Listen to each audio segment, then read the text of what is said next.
Good evening and welcome to the channel's studios here in London with your international news around the world in 5.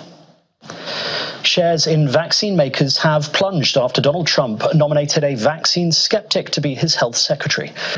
Today I nominated him for, I guess, if you like health and if you like people that live a long time, it's the most important position, RFK Jr. Bobby? Donald Trump says Robert F. Kennedy Jr. will help make America healthy again as he continues to shake the political establishment with some of his picks for top jobs.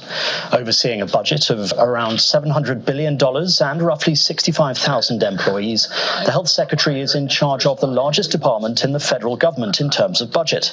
The World Health Organization described vaccines as absolutely critical to global health, adding that many people alive today would not have survived childhood without them. Many other bodies have also been critical of the appointment. A former UN Secretary General and a former UN climate chief have said the United Nations COP climate talks are no longer fit for purpose and need an urgent overhaul. Senior figures also say countries should not host the talks if they don't support the phase-out of fossil energy.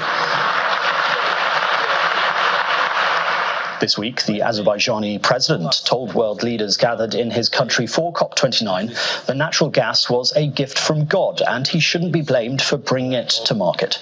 That came days after it was reported that a senior Azerbaijani official appeared to have used his role at COP to arrange a meeting to discuss potential fossil fuel deals. A report by Human Rights Watch says Israel has committed war crimes and crimes against humanity by deliberately causing the mass displacement of Palestinians in Gaza. About 1.9 million people, 90% of Gaza's population, have fled their homes over the past year, and 79% of the territory is under Israeli-issued evacuation orders. That's according to the UN. HRW's report says this amounts to forcible transfer, and that evidence shows it has been systematic and part of a state policy. It also says Israeli actions appear to meet the definition of ethnic cleansing. Israel said the report was completely false and detached from reality. The left-leaning alliance of Sri Lanka's new leader has secured a landslide victory in the country's snap parliamentary elections. Official results show President Anura Kumara Dissanayke's National People's Power coalition scored a two-thirds majority in parliament with 159 seats. Dissanayke, who was elected in September, needed a clear majority to deliver his promise to combat corruption and restore stability after the island's worst ever economic crisis. The high cost of living was one of the key issues for many voters.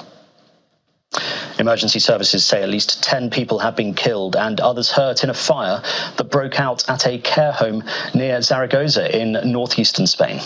The fire broke out in the town of Vilafranca de Ebro early on Friday morning, and local officials said 82 people were living in the home at the time. The centre opened 16 years ago as a retirement home, but has since specialised in care for residents with dementia and mental health problems. The ages of those who died are not yet known. A hacker has been sentenced to 5 years in a US prison for laundering the proceeds of one of the biggest ever cryptocurrency thefts. Ilya Lichtenstein pleaded guilty last year in the case involving the Bitfinex cryptocurrency exchange being hacked in 2016 and the theft of almost 120,000 Bitcoin.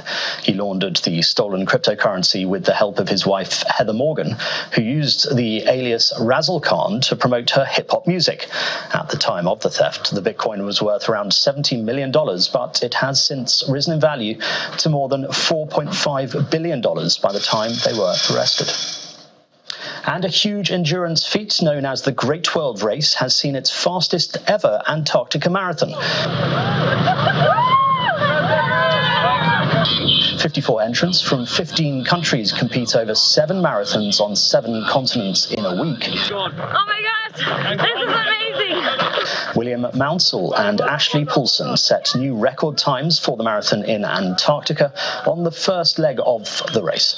The runner's next race is in Cape Town in South Africa.